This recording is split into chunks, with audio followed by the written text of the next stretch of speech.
ఈ వీడియోలో మనము నానా అర్థాల గురించి తెలుసుకుంటాం. నానా అంటే అర్థం ఏంటి? నానా అంటే నాన్న కాదు, ఫాదర్ కాదు. నానా విధాలు అని అంటాం కదా, అంటే అనేకమైనటువంటి, చాలా అంటే అనేక అర్థాలు కలిగినటువంటివి. ఒకే పదము అనేక అర్థాలు కలిగి ఉన్నట్లయితే ఆ అర్థాలను ఏమంటామని అంటే నానా అర్థాలు అని అంటారు. అంటే ఒక పదానికి అనేక అర్థాలు అనేటువంటివి ఉన్నట్లయితే దాన్ని ఆ అర్థాలను ఏమంటారు అని అంటే నానా అర్థాలు అని అంటారు. ఇప్పుడు పదం మాత్రం ఒకటే, అర్థాలు మాత్రము వేరు, అంటే అర్థాలు మాత్రము చాలా అనేకం. ఇప్పుడు నలుపు అని అన్నాము, నలుపు. ఈ నలుపు అనేటువంటి పదము, ఈ నలుపు అనేటువంటి పదానికి ఏమేమి అర్థాలు ఉన్నాయనంటే, నలుపు రంగు అనే ఒక అర్థం, నలపడము, నలుపు రా అని అంటాం చూసినావా, ఆ బట్టలు నలుపు అని అంటాం, నలవడం అని ఇంకొక అర్థం ఉంది. ఇంకొక పదం తీసుకుందాం, తెలుపు. ఈ తెలుపు అనేటువంటి పదం తీసుకున్నట్లయితే, ఈ తెలుపు అనేటువంటి పదానికి ఒక అర్థమేమో తెలుపు రంగు అనేటువంటి అర్థం వస్తుంది, ఇంకొకటేమో తెలపడము అనేటువంటి అర్థం వస్తుంది. తెలుపు రంగు అనే ఒక అర్థము, తెలపడం అనేటువంటిది ఇంకొక అర్థం. అంటే పదం మాత్రం ఒకటే, అర్థాలు చాలా ఉన్నట్లయితే ఆ అర్థాలను ఏమంటారనంటే నానా అర్థాలు అని అంటారు. ఒక పదానికి అనేకమైనటువంటి అర్థాలు ఉన్నట్లయితే ఆ అర్థాలను నానా అర్థాలు అంటారు. నానా అంటే అనేక అని అర్థాలు, మీనింగ్స్. అంటే ఒక పదానికి చాలా అర్థాలు ఉంటాయి. మళ్ళీ పర్యాయపదాలు వేరు. పర్యాయపదాలు అంటే మారు పేర్లు. నానా అర్థాలు అంటే ఒక పదానికి వేరు వేరు అర్థాలు. ఇప్పుడు నేనున్నాను, నా పేరు శ్రీనివాసాచారి, నన్ను శ్రీను అంటారు, చారి అంటారు, శ్రీనివాసాచారి అంటారు, సీను అంటారు, సీనయ్య అంటారు. ఇవన్నీ నాకున్నటువంటి పర్యాయ పదాలు, అర్థాలు కావు ఇవి. ఇప్పుడు శివుడు ఉన్నాడు, శివుడికి ఏమేం అర్థాలు అంటే ఏమేం పర్యాయ పదాలు ఉన్నాయంటే శంకరుడు, హరుడు, ఇట్లాంటివి కొన్ని పదాలు. అంటే మారు పేర్లేమో పర్యాయ పదాలు.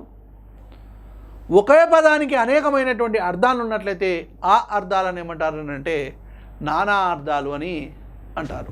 ఓకే, ఇప్పుడు మన విన్నర్స్ పబ్లికేషన్స్ పుస్తకంలో ఉన్నటువంటి కొన్ని నానా అర్థాలను నేను మీ ముందు ఉంచడానికి ప్రయత్నం చేస్తాను. ఇంకొక విషయం ఏంటంటే, ఇవి పరిచయం చేసుకున్న తర్వాత చివర్లో మళ్ళీ పుస్తకములో ఉన్నటువంటి నానా అర్థాలన్నింటినీ ఒక్కొక్కటిగా ఎక్స్ప్లెయిన్ చేసుకుంటూ వెళ్తాను. ఓకే, ఇది ఇంట్రడక్షన్ మాత్రమే కాబట్టి జాగ్రత్తగా మీరు గమనించాలి. ఓకే, అక్షము అనేటువంటి ఒక పదం ఉంది.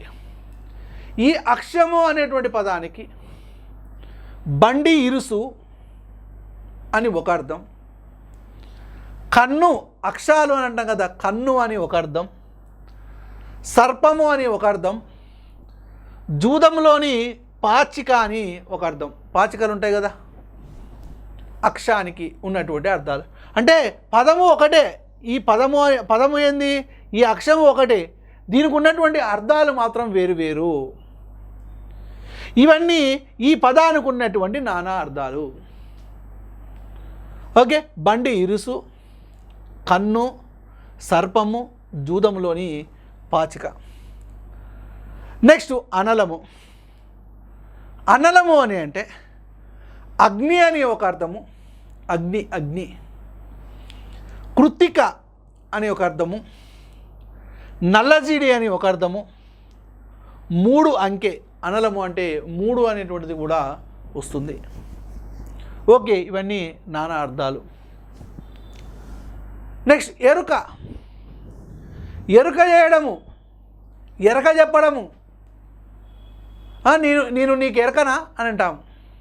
అంటే నేను నీకు పరిచయమా అని అర్థం. నేను నీకు తెలుసా అని ఒక అర్థం. ఎరక అంటే తెలపడం అన్నమాట, పరిచయం చేయడము, తెలియజెప్పడము, ఇవన్నీ అర్థాలు. ఇంకొక అర్థం ఏంది?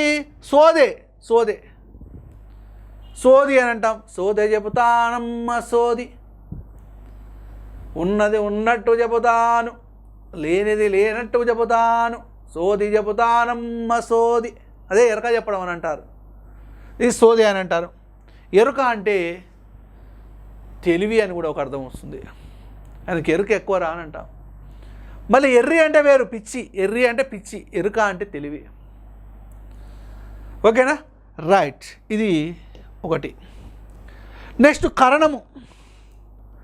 కరణము అని అంటే ఈ కరణము అనేటువంటి పదానికి ఉన్నటువంటి నానా అర్థాల విషయానికి వచ్చినట్లయితే పనిముట్టు, పనిముట్టు, శరీరము, అదేవిధంగా ధ్యానం. ధ్యానం అంటే మెడిటేషన్. కరణం, పనిముట్టు అని ఒక అర్థము, శరీరం అనే ఒక అర్థము, ధ్యానం అనేటువంటి ఒక అర్థంగా మనము చెప్పుకోవచ్చు. నెక్స్ట్ ముద్ర. ముద్ర అంటే గుర్తు, అచ్చు వేయడం. ముద్ర అంటే ఒక గుర్తు. ముద్రలు అని అంటాం చూస్తామా, హస్త సాముద్రికలు అంటాం. అదొక గుర్తులు, హస్తానికి సంబంధించిన గుర్తులు. అచ్చు వేయడము, ముద్రించడం అనేటువంటి ఒక అర్థం కూడా వస్తుంది. నెక్స్ట్ లెస్స. లెస్స అంటే శ్రేష్టం అనే అర్థం. దేశ భాషలందు తెలుగు లెస్స, దేశ భాషలందు తెలుగు లెస్స అని అన్నారు. దేశ భాషలందు తెలుగు లెస్స. లెస్స అంటే శ్రేష్టమైనటువంటి, దేశంలో ఉన్నటువంటి భాషల్లోకెల్లా తెలుగు భాష శ్రేష్టమైనటువంటిది అని అర్థము. లెస్స అంటే శ్రేష్టము, యుక్తము, యుక్తమైనటువంటిది, గొప్పనైనటువంటిది, మేలైనటువంటిది అని అర్థం కాదు మనం చెప్పుకోవచ్చు. నెక్స్ట్ గభాలున. గభాలున అంటే వెంటనే అని అర్థం, తొందరగా అని అర్థం. గభాలున అంటే వెంటనే, తొందరగా అని అర్థం. గాడి. గాడి అంటే బండి, రథం. తేరు, చందనము. రథము, రథము, తేరు, అదేవిధంగా చందనము అనేటువంటి అర్థాలు ఈ గాడి అనేటువంటి పదానికి ఉన్నాయి. నెక్స్ట్ ఇనుడు. ఇనభానుడు అని అంటాము. ఇనుడు. ఇనుడు అంటే సూర్యుడు ఒక అర్థం. రవి అని ఒక అర్థం. ఓకే, రవి అని ఒక అర్థం. ద్యుమని అని ఒక అర్థము, ద్యుమని. నెక్స్ట్ సభోమని అని ఇంకొక అర్థం. ఇవన్నీ అర్థాలుగా మనము చెప్పుకోవచ్చు ఇనుడికి.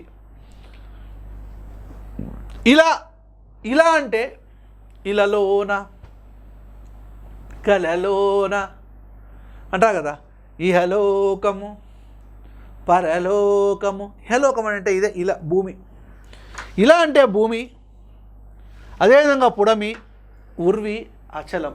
అచల అన్నా కానీ భూమి కానీ మనము చెప్పుకోవచ్చు. అంటే పదము ఒకటే. ఈ ఇలా అనేటువంటి పదానికి రకరకాల అర్థాలు, అనేకమైనటువంటి అర్థాలు. భూమి, పుడమి, ఉర్వి, అచలం. నెక్స్ట్ ద్వారం. ద్వారము అంటే ఎంట్రన్స్, అదే వాకిలి. ద్వారము అంటే ఇంకొక అర్థం కూడా ఉంది, ఉపాయం అనేటువంటి అర్థం కూడా ఉన్నది ద్వారము అంటే. ఇది కూడా మనం గుర్తుపెట్టుకోవచ్చు. నెక్స్ట్ దివి. దివి. దివి అంటే స్వర్గం. దివి అంటే స్వర్గం. ఈ దివిలోనే ఉన్నటువంటి వాళ్ళే దేవతలు, స్వర్గంలో ఉన్నటువంటి వాళ్ళే దేవతలు. ఆకాశం అని ఇంకొక అర్థం, పాలపిట్ట అని ఇంకొక అర్థం దివి అంటే. ఇవన్నీ నానా అర్థాలు. నెక్స్ట్ పక్షం. పక్షం అంటే 15 రోజులు, మాసం అంటే 30 రోజులు, సంవత్సరం అంటే 365 రోజులు. అట్లా పక్షం అంటే 15 రోజులు అని ఒక అర్థం. పక్షము అంటే రెక్క, రెక్కలు కలిగినటువంటిది, పక్షములు కలిగినటువంటిది పక్షి. పక్షములు కలిగినటువంటిదే పక్షి. పక్షములు అంటే రెక్కలు, రెక్కలు కలిగినటువంటిదే పక్షి. నెక్స్ట్ పక్క. నువ్వు ఎవరి పక్షం? కాంగ్రెస్ పక్షమా, టీడీపీ పక్షమా, వైఎస్ఆర్ కాంగ్రెస్ పక్షమా? పక్షం అంటే పక్క, ఎవరి పక్కన ఉంటావు నువ్వు అని అర్థం. పక్షం అంటే పక్క అనేటువంటి అర్థం కూడా వస్తుంది. నెక్స్ట్ పక్షం అంటే పగ అనేటువంటి ఒక అర్థం కూడా ఉంది. పక్షము అంటే ఫలము అనేటువంటి అర్థం కూడా ఉన్నది. ఇవన్నీ 10వ తరగతి స్థాయి వరకు అంటే ఎస్ఎస్సి స్టాండర్డ్ వరకు ఉన్నటువంటి నానార్థాలుగా మనము చెప్పుకోవచ్చు. తర్వాత పరక. పరక పరక పరక మళ్ళీ అది వేరు, పరక చేపలు వేరు. ఇక్కడ పరక పరక అంటే గడ్డిపోస, గడ్డి పరకలు అని అంటారు చూస్తావా. నెక్స్ట్ 2 వీసములు పరక, 2 వీసములు అయితే ఒక పరక అవుతుంది. ఓకే. నెక్స్ట్ విషము. విషము అంటే పాయిజన్. మరి దీనికి నీరు అని ఒక అర్థము, అదేవిధంగా గరళము అనేటువంటి ఒక అర్థం కూడా ఉన్నది. నెక్స్ట్ శిఖ. శిఖ అంటే సిగ అని ఒక అర్థము, నెమలి సిగ అని ఒక అర్థము, ఊడ అని అర్థము, సెగ అని. శిఖలు కలిగి ఉన్నటువంటిదే నెమలి. శిఖ అంటే నెమలి, సిగలు, నెమలి పింఛములు, ఇవన్నీ సిగ, నెమలి సిగ, ఊడ, సెగ. ఓకే. జుట్టు అని కూడా వస్తుంది. నెక్స్ట్ కాయం. కాయం అని అంటే శరీరం ఒక అర్థం, దేహము అని ఇంకొక అర్థం, తనువు అని ఇంకొక అర్థం కాయానికి. కార్ముకం అంటే విల్లు అని ఒక అర్థం, ధనస్సు అని ఒక అర్థం, చాపము అని ఒక అర్థం. విల్లు అని ఒక అర్థం, ధనస్సు అని ఒక అర్థం, చాపము అని ఇంకొక అర్థం. నెక్స్ట్ సూత్రం. సూత్రం అంటే నూలుపోగు, అదే మంగళ సూత్రం అని అంటారు, అవి నూలుపోగులతోటి చేసేటువంటి సూత్రం. జంధ్యం, అదేవిధంగా ఏర్పాటు, సూత్రాల ఏర్పాటు అనే ఒక అర్థం కూడా వస్తుంది. వివరం, వివరంగా. రంధ్రం అని ఒక అర్థము, దూషణ అని ఒక అర్థం. నెక్స్ట్ ఘటానికి కుండ, సమూహం అని కూడా అర్థం, ఘటం. చరణం పాదమని, వేరు అని, కులమని, పద్యపాదం అనేటువంటి ఒక అర్థం కూడా వస్తుంది. ఘోష ఉరుము అని ఒక అర్థము, ఆవుల మంద అని ఒక అర్థము, కంచు అని ఒక అర్థం. తుచ్చం, తుచ్చానికి దుఃఖము, శూన్యం అని అర్థాలు ఉన్నాయి. ఇవన్నీ అర్థాలండి. ఒకసారి మనము టకా టకా టకా టకా చదువుకుండా పోతే ఈజీగా గుర్తుపట్టవచ్చు. మరి దీనికి సంబంధించిన ప్రశ్నలు ఏ విధంగా అడుగుతున్నారు అనేటువంటిది చూద్దాం ఇప్పుడు.